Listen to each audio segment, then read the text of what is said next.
The Lion of Mars by Jennifer Holm. So this is a fun science fiction story. I love reading anything that takes place in space, especially if it's about colonists on another planet. And that's exactly what this is about. This is about a group of people from America, American space adventurers who have set up a place to live on Mars. And there are other colonies from other countries on Earth that are on Mars. But when this book opens, the Earth colonists don't actually talk to the other colonists because there's been some incident where they don't get along anymore. And so we get this story told from the point of view of our main character. There he is on the front.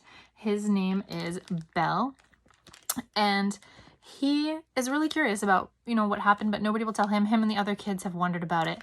But basically he does a lot of the things that we do. He goes to school, he has chores to do, he plays games, he hangs out with his adopted family and friends. So all of the kids in the Mars colony are actually adopted because they were chosen to go to space with the scientists who all adopted kids so that they could make families in space. So he lives with scientists basically.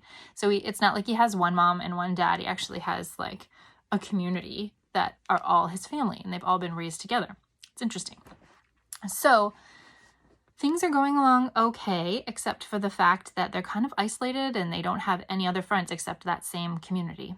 So then something happens where the adults all get really sick and the kids are left to be in charge of everything and to make decisions. And so they decide to reach out to the other colonies to see if they can help. And I don't want to tell you what else happens because I want you to experience the story the way I experienced it. But this is an interesting book because I wouldn't say it's like a page-turning adventure story. It's more like a realistic fiction story, except they're on Mars. And there are some details, some science fiction details about how that would work. But there's also a lot of stuff about feelings and getting over your anger and getting over resentment and sadness if something sad has happened. People can sometimes blame each other even though it's nobody's fault. And so I would say that this story is more like a book about feelings that also has some science fiction adventure in the background. But I really liked it a lot. It's definitely unique.